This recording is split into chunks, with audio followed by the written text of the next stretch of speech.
अभय सिंह नाम का कोई कॉन्ट्रैक्टर का है, उसका एक लाइसेंस नंबर है, उसके 2 मोबाइल नंबर लिखे हुए हैं। आप सब तमाम मीडिया के लोगों से अपील है मेरी कि उन दोनों मोबाइल पे फ़ोन करिएगा। जो उठाता है कोई चंदन कुमार करके उठाता है और वो ये कहता है कि मेरा पार्किंग से कोई लेना देना नहीं, मेरे नाम कोई ठेका नहीं है।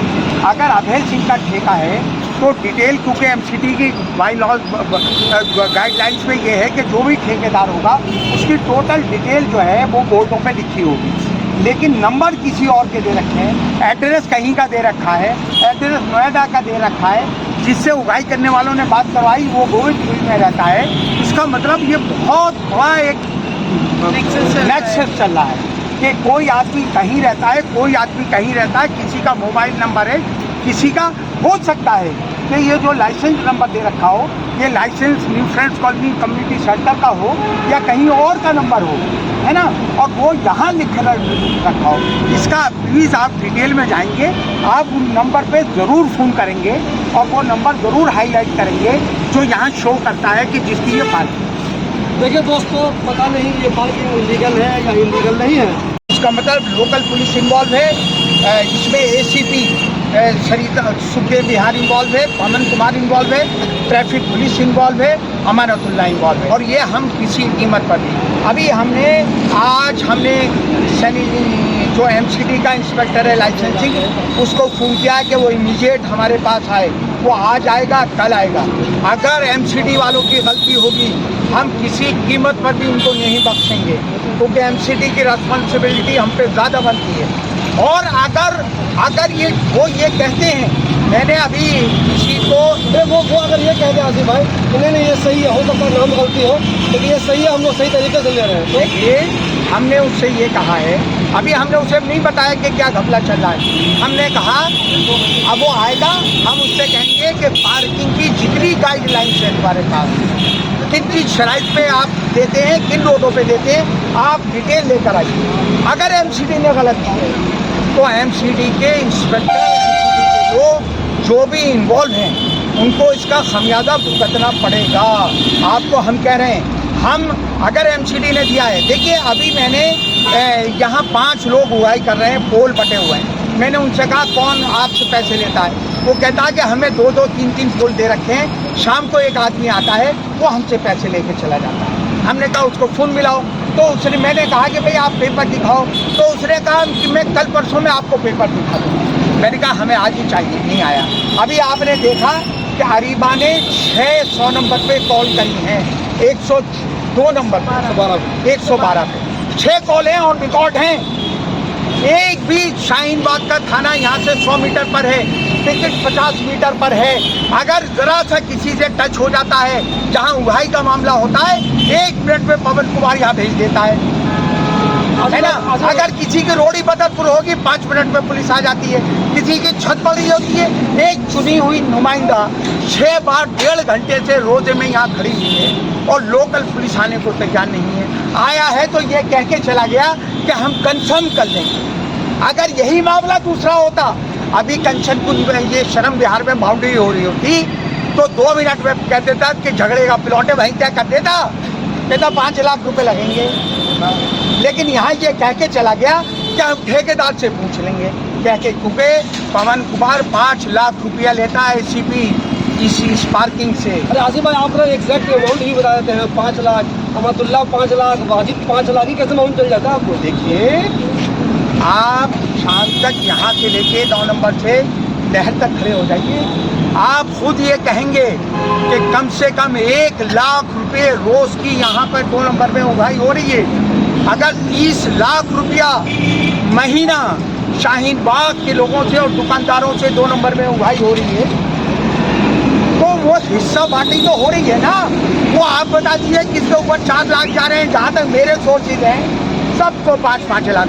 दूसरी बात ये, मैं एक बात और आपसे कहना चाहता हूँ, मैं शर्मिंदा नहीं होना चाहता, मैंने गलत बयानी दी। मैंने कहा अगर एमसीडी ने ये ठेका दिया है, हम उगाई नहीं रोकेंगे, लेकिन जिसने दिया है वो सस्पेंड होगा, छोड़ेंगे उसको भी नहीं।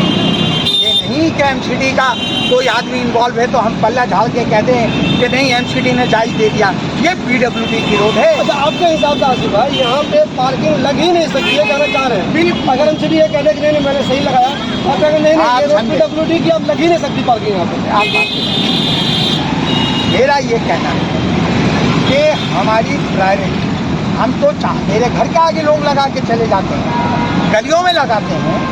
मेरा ये कहना है कि लोकल लोगों से तकरीबन 30 लाख रुपए रोज़ की मतलब महीने की उगाही हराम मौत में यहाँ के लोगों से लोग लेकर जा रहे हैं। तो क्या पुलिस की जिम्मेदारी नहीं बनती? 1.5 साल में वेरिफिकेशन पुलिस ने क्यों नहीं करा? अगर आप किसी किराएदार को रखते हैं, आप वेरिफिकेशन नहीं करवाते हैं, आपका पुलिस आके आपको बंद कर देती है, चालान काट देती है। तो ये पार्किंग का वेरिफिकेशन लोकल पुलिस ने, ट्रैफिक पुलिस ने अभी तक क्यों नहीं करवाया कि ये जो पेपर दिखा रहा है ठेकेदार, ये जायज़ है या नाजायज़ है?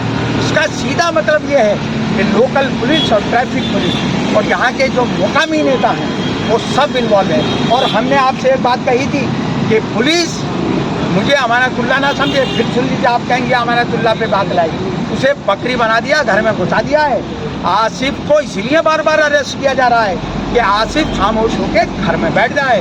इंशाल्लाह जितनी बार जेल से निकलेगा ना, किसी कीमत पर भी अपनी कॉन्स्टिट्यूंसी के लोगों के खिलाफ जुल्म, ज़्यादती, नाइंसाफ़ी, उगाही किसी कीमत पर नहीं होने देगी। मैं नहीं हूँगा तो मेरी बेटी अरीबा, इसी में वो खून है, ये भी वही लड़ाई लड़ेगी इंशाल्लाह।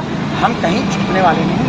देखिए दोस्तों, एक ताज्जुब की बात ये है कि अरीबा काउंसलर है नंबर पे, तो पुलिस काउंसलर का खून नहीं उठा रही है। वैसे मुझे पता नहीं रहता खून कौन कर रहा है, तो एक आम आदमी कर रहा है।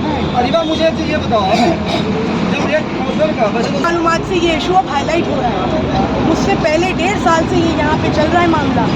ये तो आप पुराने काउंसलर के लिए कहिए कि उन्हें मालूम था भी या नहीं था या क्या मामला था। मैं ये कहना चाह रहा था कि देखिए कितना फ्रॉड हो रहा है। काउंसलर है वो अभी अनजान है, लोग फ्रॉड कर रहे हैं। बिल्कुल, देखिए मैं एक बात और कहूँगी, मान लीजिए ये सिर्फ काउंसलर होने की बात नहीं है। एक नॉर्मल आदमी यहाँ आ रहा है, अपनी गाड़ी पार्क कर रहा है, पर्ची कटवा रहा है, किस बात के पैसे दे रहा है वो, जब ये लीगलाइज पार्किंग है ही नहीं। जब ये देखिए, अगर और पुलिस को मैंने फ़ोन किया, मैंने 112 नंबर पे करीबन 7-8 कॉल्स करी, जिसपे वो पहली दूसरी कॉल पे टालते रहे। मैंने मेंशन भी करा कॉल में कि मैं अरीबा आसिफ खान बात कर रही हूँ, शाहीन बाग की काउंसलर, और यहाँ पे इस तरीके से एक इशू हो रहा है, मुझे फ़ौरन आप लोकल थाने से पुलिस भेजिए, शाहीन बाग थाने से। 1-1.5 घंटा हो गया है मुझे यहाँ खड़े। जब काउंसलर की बात भी नहीं मान रही है पुलिस, तो आप सोच लीजिए कि पुलिस का इसमें कितना इन्वॉल्वमेंट है और नहीं है।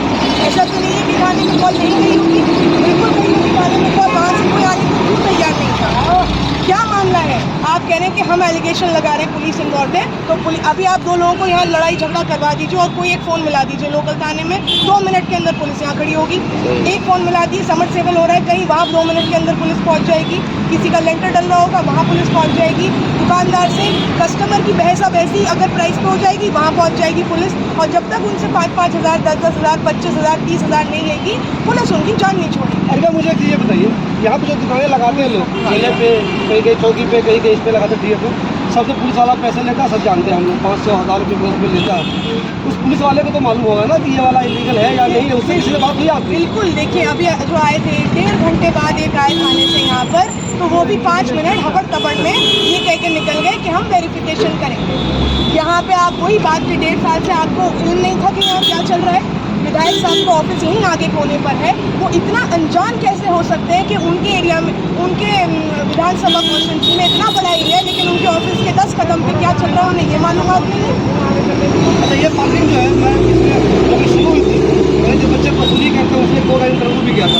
मुझे ये बताइए, आपको आज ही मालूम चला ऐसा कुछ है या आपको शक था पहले से कुछ हो रहा है और आज आप लोग फ़ोन में आए? देखिए, ऑफकोर्स चीज़ें एक एक करके ध्यान में आ रही हैं। तो आज क्योंकि वालिद साहब यहाँ आए थे और ये चीज़ हमने पर्सनली एक्सपीरियंस करी, इस पर फ़ौरन एक्शन लेने का डिसीजन लिया गया। और ये जैसे कि अभी आपके इल्म में लाई गई ये बात, 1.5 साल पहले ट्रैफिक पुलिस लगातार यहाँ चालान काटती थी गाड़ियों में। अगर ये एमसीडी की ऑफिशियल पार्किंग दी गई है तो ये तो वैसे भी टेक्निकली गलत है। जब पीडब्ल्यूडी की रोड है, हाईवे कनेक्टिविटी वाली रोड है, और ये कोई मार्केट तो है नहीं वैसे कि लाजपत नगर मार्केट है कि आपने यहाँ पार्किंग बना दी है।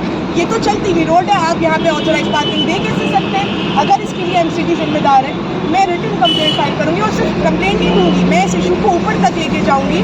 मैं मेयर को दूंगी, मैं कमिश्नर को दूंगी, मैं एलजी ऑफिस में भी इसकी कॉपी दूंगी, मैं हर जगह जहाँ भी सीएम को भी दूंगी। इस इशू को मैं पूरी तरह आखिर तक लेके जाऊंगी। पब्लिक को कब तक इस तरह बेवकूफ़ बनाया जाएगा? यहाँ के नुमाइंदे चुपचाप अपने घरों में बैठे हुए हैं, बस अपने फ़ायदे के लिए बाहर निकलते हैं और फिर जाके घरों में बैठ जाते हैं। पब्लिक को पुलिस खा जाए, पब्लिक को लूट मार जाए, इनको कोई फ़र्क नहीं पड़ता। लोगों ने मुझे चुना है, मेरी जिम्मेदारी है। अगर मैं भी नहीं आवाज़ उठाऊंगी तो कौन उठाएगा लोगों के लिए आवाज़? आसिफ भाई, आइंदा आपकी प्लानिंग आगे इस सिलसिले में क्या रहेगी? आप देखिए, अभी हमने ये कहा है, अभी हम फोर्सली नहीं रोक रहे। हमने एमसीडी को भी इन्फॉर्म कर दिया है, वहाँ से लाइसेंसिंग इंस्पेक्टर आ जाए या कल आए। पहले अभी हमने उसको नहीं बताया, नहीं वो आएगा नहीं आसानी से। हमने उससे कहा कि एक छुट्टी पर नहीं आना। उससे पहले हम पूरी गाइडलाइंस लेंगे कि बाकी कि क्या क्या गाइडलाइंस है, किन की रोड पर आप दे सकते हैं, पूरी डिटेल देंगे। अगर उनकी गलती होगी तो उनको हम बिल्कुल बख्शेंगे नहीं, जो कि आप बात है ना। दूसरी बात ये, अभी अजीबा ने ये बात कही कि अभी भी जो पार्किंग नहीं देता है, जो इनसे आता है, ट्रैफिक पुलिस वाले आके उसकी गाड़ी उठा के लेके चले जाते हैं। पुलिस वाले क्यों आ जाती है भाई, है ना? लोकल पुलिस आ जाती है पार्किंग वालों की सपोर्ट में, क्यों आ जाती है भाई, है ना? तो कहीं ना कहीं लोकल पुलिस का इन्वॉल्वमेंट होना इसमें साफ जाहिर होता है। तो हम इस लड़ाई को आगे तक लड़ेंगे, किसी कीमत पर भी हम 2 नंबर पे वसूली नहीं होने देंगे। चाहे पुलिस को एक ये हथियार है कि अरेस्ट कर लें, तो हम उनमें से तो है नहीं, है ना? फिर जाने को बिल्कुल तैयार हैं, लेकिन हौसला हमारा, जब तक हम एमसीडी वालों को एक्शन नहीं लेंगे हम इनसे कुछ नहीं बोलेंगे। फिर आपसे ये बात करें, है ना? अगर एमसीडी की गलती है तो देखिए क्या होता है, कॉन्ट्रैक्टर और एमसीडी और पुलिस की मिली भगत है ना।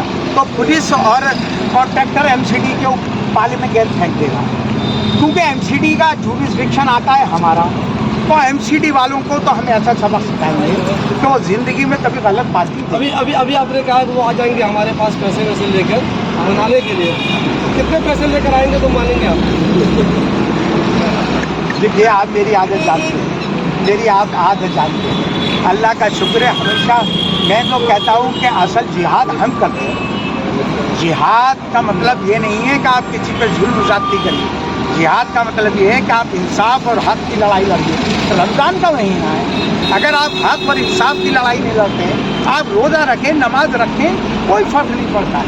लेकिन अगर आम लोगों पर जुल्म ज़्यादती हो रही है, नाइंसाफ़ी हो रही है, अगर आप आवाज़ नहीं कर सकते तो नालत है आपके ऊपर। हम कम से कम आवाज़ बनेंगे। हम ये नहीं कह रहे कि कल से ये बात की मत हो जाएगी, फिर आप तो ये बात कह रहे हैं। लेकिन हाँ, अगर एमसीडी वालों की गलती है तो एमसीडी वालों को खमियाजा भुगतना पड़ेगा। और चाहे एक तरफ तो कमिश्नर, पुलिस कमिश्नर ये कहते हैं कि अनऑथराइज कंस्ट्रक्शन पे अगर प्राइवेट खुरा तो पुलिस नहीं जाएगी।